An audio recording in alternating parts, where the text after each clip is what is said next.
ॐ हरि ओम। इंद्राक्षीं दिविजां देवीं पीतवस्त्रद्वयान्वितां वामहस्ते वज्रधरां दक्षिणेन वरप्रदाम् इंद्राक्षीं सहस्रयुवतीं नानालङ्कारभूषितां प्रसन्नवदनां भोजामप्सरोगणसेविताम्। हरि ओम। अयोध्या कालिकुलालय में चल रहे इस सारस्वत ज्ञानात्मक उपासनात्मक साधनात्मक समारोह में सभी सुधी सुहृद सुजनों स्वजनों साधकों का स्वागत है। आज हम भगवती इंद्राक्षी देवी के विषय में कुछ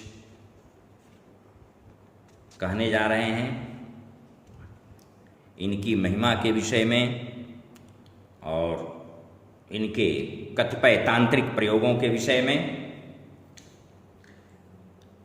तंत्रोपासना में देवियों को विद्या कहा गया है और विद्या, महाविद्या, सिद्ध विद्या, इन तीनों रूपों में देवियों को प्रस्तुत किया गया है, स्थापित किया गया है। उनमें भगवती इंद्राक्षी देवी सिद्ध विद्या हैं और इनकी जप उपासना से तरह तरह के रोगों का त्वरित नाश होता है, मूलोत्पाट होता है, समूल उनका विनाश होता है रोगों का, और साधक स्वस्थ होता है। इसलिए अनेक प्रकार के रोगों की शांति के लिए, उनकी निवृत्ति के लिए, स्वास्थ्य लाभ के लिए भगवती इंद्राक्षी की उपासना की जाती है। और भगवती इंद्राक्षी के कतिपय तांत्रिक प्रयोगों को भी स्वास्थ्य हित हेतु साधक करते हैं। प्रतिदिन की भांति प्रातः वेला में उठ करके नित्य नैमित्तिक क्रियाओं से निवृत्त होकर के ऊन के आसन पर या कंबल के आसन पर बैठकर नाड़ी शुद्धि, आत्मशुद्धि, आसन शुद्धि, शिखा बंधन, दीप प्रज्वलन, स्वस्ति वाचन इत्यादि करने के उपरांत सर्वप्रथम भगवती इंद्राक्षी की जप के लिए गुरु का स्मरण करते हुए संकल्प लें। उसके बाद विनियोग, करन्यास, हृदयन्यास, दिङ्न्यास, दिङ् नमस्कार इत्यादि करके इनका ध्यान करके तदनंतर इनके मूल मंत्र राज का 108 बार कम से कम जप करें। उसके बाद रोगहंत्री शिवप्रिया इंद्राक्षी की प्रसन्नता के लिए इनके स्तोत्र का पारायण करें। इंद्राणी इंद्ररूपा च इंद्रशक्ति परायणा सदा सम्मोहिनी देवी सुंदरी भुवनेश्वरी। इंद्र शक्ति से समलंकिता देवी हैं और ये इनके जितने भी नाम हैं उन सभी नामों में वह शक्ति निहित है जिसको भज करके रुग्ण व्यक्ति, रोगी व्यक्ति स्वास्थ्य लाभ करता है। एतैर्नाम पदैर्दिव्य स्तुता शक्रेण धीमता आयुरारोग्यमैश्वर्यम ज्ञान वित्त यशो बलम। इसलिए जो भी मनुष्य इनके स्तोत्र का 100 आवृत्ति पारायण करता है, पाठ करता है, शतमावर्तयेद्यस्तु मुच्यते व्याधि बंधनात्, वह व्याधि के बंधन से मुक्त होता है। और इनके प्रयोग के विषय में बताया गया है, नाभिमात्रे जले स्थित्वा सहस्त्र परिसंख्यया, नाभि पर्यंत जल में स्थित होकर के जो इनके स्तोत्र का, मंत्र का सहस्त्र संख्या में जप करता है प्रतिदिन, वह राज्य पद प्राप्ति करता है। और जपेत स्तोत्रमिदं मंत्रम वाचा सिद्धिर्भवेत् ध्रुवम्, सायं प्रातः पठेन् नित्यं षड्मासै सिद्धिरुच्यते। जो स्तोत्र का 6 महीने तक पाठ करता है, निश्चित रूप से उसको सिद्धि लाभ होता है और वाक् सिद्धि प्राप्त होती है। अष्टम्यां च चतुर्दश्याम इदं स्तोत्रम पठेन्नरः, अष्टमी और चतुर्दशी को इस स्तोत्र का पाठ करने से नश्यन्ति विघ्न संख्या न संशया, विघ्नों का नाश होता है। और जो कारागार में बंद हैं, कारागृहे यदा बद्धो मध्यरात्रो तदा जपेत, वे अगर मध्य रात्रि में महानिशा में इनके मंत्र का जप करें या इनके स्तोत्र का पाठ करें तो उससे उनको केवल 3 दिन जप करने से मुक्ति मिल जाती है। दिवसत्रय मात्रेण मुच्यते नात्र संशय, इसमें कोई संशय नहीं है। और आगे कहते हैं पंचाधिकैर्दशादित्यैर्यं सिद्धिस्तु जायते, रक्तपुष्पै रक्तवस्त्रै रक्तचंदन चर्चितै,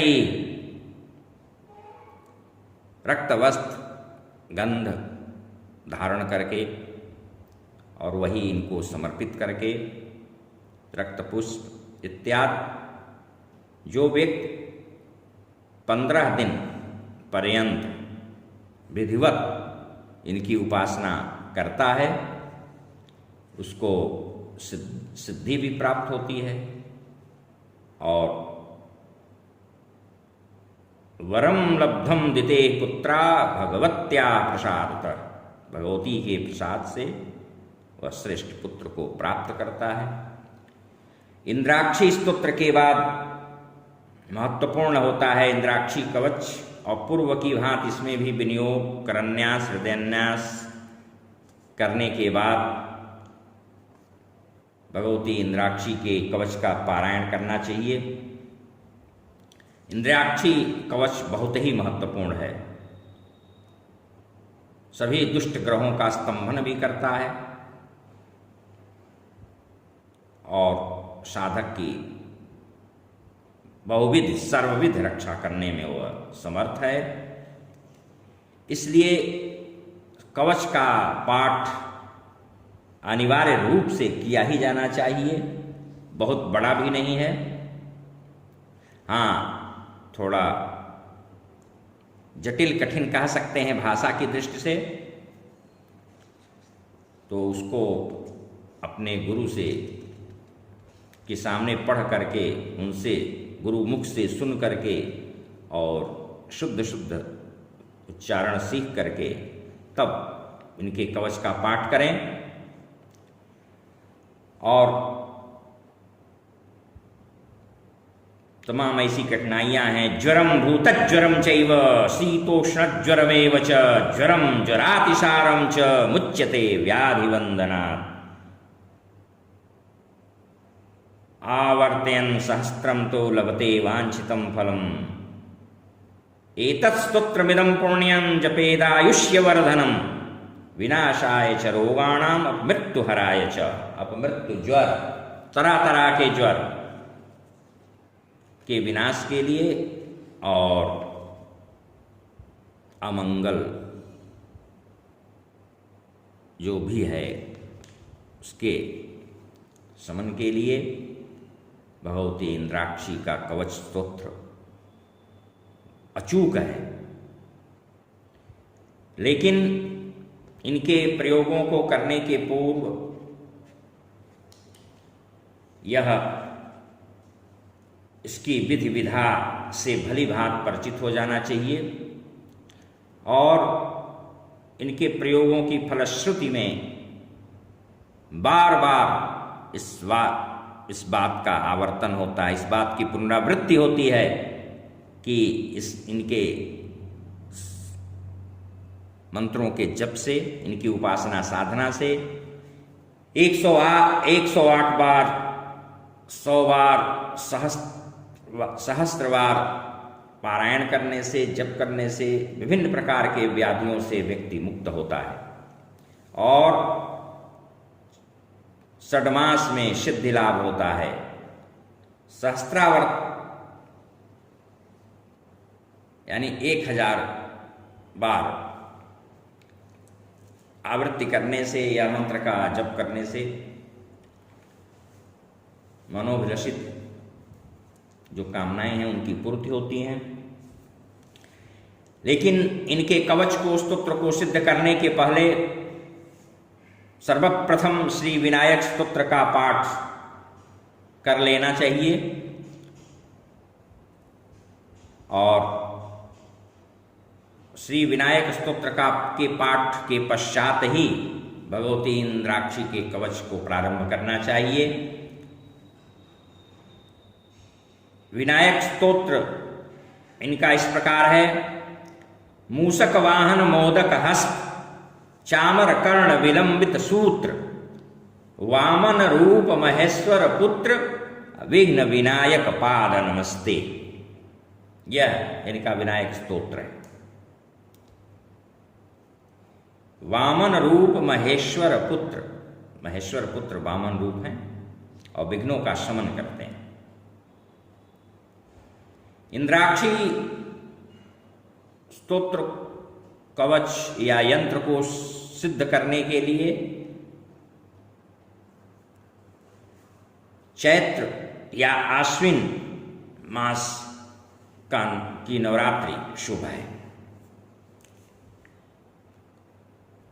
क्वार मास शारदीय नवरात्र और वैसे चैत्र के नवरात्र में भी कर सकते हैं। इनके यंत्र को ताम्र पत्र पर खुदवा लें या भोजपत्र पर अष्टगंध से लिख लें। अष्टगंध के विषय में कौन कौन वस्तुएं अष्टगंध में आती हैं पहले मैं बता चुका हूं, आज फिर बता दे रहा हूं। चंदनागरु कर्पूरम कुंकुमम रोचनम तथा शिलारसो जटामासी करचूरम चैक वृद्धिता। और इतना ही नहीं, इनका अनुपात भी बताया गया है। चंदना गुरु कर्पूरम चोर कुंकुम रोचना जटामांसस्थ कस्तूरी शक्तिर्गंधाष्टकम विदु। चंदन 1 अंश, अगर 2 अंश दूना, कर्पूर 3 अंश, कुंकुम 4 अंश, रोचन यानी गोरोचन 5 अंश, शिलारस यानी शिलाजीत 6 अंश, जटामासी 7 अंश और करचूर 8 अंश।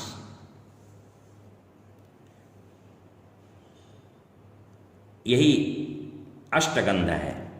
सबको मिला करके आप अष्टगंध बनाएं और उससे कोई भी यंत्र बनाया जाता है, लिखा जाता है तो बहुत प्रभावशाली होता है। इसके अभाव में आप रक्त चंदन में कर्पूर मिला करके, कुमकुम हो तो कुमकुम मिला लीजिए, उससे भी केवल यंत्र का निर्माण किया जा सकता है। और प्रतिदिन 10 या 11 पाठ इनके कवच का करना चाहिए। इनके 2 मंत्र हैं, एक छोटा है, दूसरा थोड़ा बड़ा है। दोनों में से जो भी आपको गुरु के द्वारा प्राप्त हो जाए, उपलब्ध हो जाए, उसका 1000 या 108 बार जप करें। और तदनंतर नवमी को दशांश हवन तर्पण मार्जन इत्यादि करें, तो वह मंत्र यंत्र इनका सिद्ध हो जाता है। उसके बाद जब वह सिद्ध हो जाए तब कोई भी काम में प्रयोग करना चाहिए।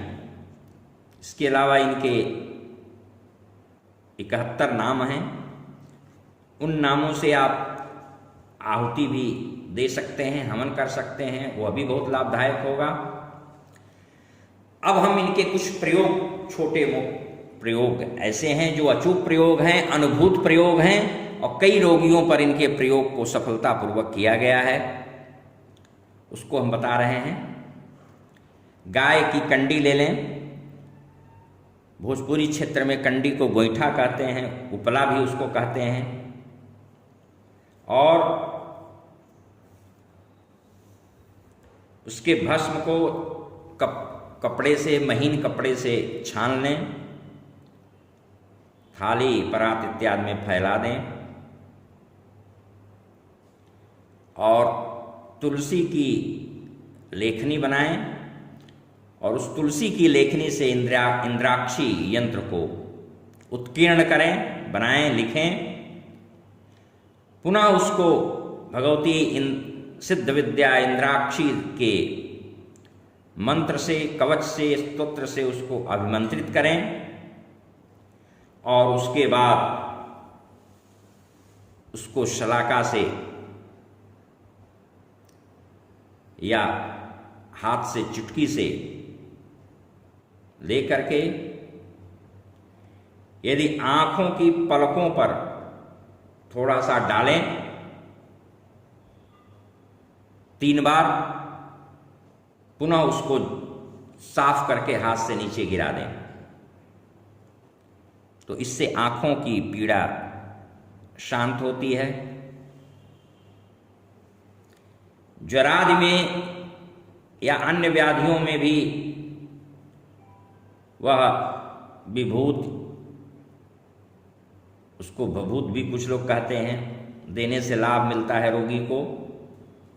और रोगी का नाम लेकर मंत्र से संपुटित करके इनके और जप किया जाए तो उससे भी बहुत लाभ मिलता है। या देवी का कवच पढ़ करके फट स्वाहा, जहां जहां कवच के अंतर्गत आता है वहां राख उठा करके रोगी के ऊपर प्रक्षेपित करते जाइए, फेंकते जाइए, स्तोत्र पढ़ते जाइए, या उसको उसके शरीर में लगवाते जाइए, तो इससे रोगी को तत्काल लाभ मिलता है। जो सिद्ध यंत्र बनाया गया है, हाँ एक बात और, पेट में विकार है, लीवर में विकार है, वक्षस्थल पे विकार है, तो पाठ करने वाला साधक, जप करने वाला साधक पाठ वाँचता रहे, जप करता रहे, और एक हाथ से अभिमंत्रित इनके भस्म को उनके तत्त अंगों पर, उन स्थलों पर, अंगों पर उसका लेपन करे, लगाए। और जो पूजन के लिए यंत्र बनाया गया है, उस यंत्र को चांदी या तांबे की गुल्ली में भर करके रोगी के गले में पहना दिया जाए, और प्रतिदिन रोगी को इंद्राक्षी कवच से, उसके मंत्र से अभिसिंचित किया जाए पाठ करके। उस जल को आप अभिमंत्रित कर दीजिए। तो इस प्रकार प्रयोग करने से रुग्ण व्यक्ति जल्दी स्वस्थ होता है, दवा भी उससे जल्दी लाभ करने लगती है और उत्तरोत्तर उसका स्वास्थ्य लाभ प्रगति की ओर अग्रसर होता है। बस आज इतना ही। हरि ओम। शांति शांति शांति।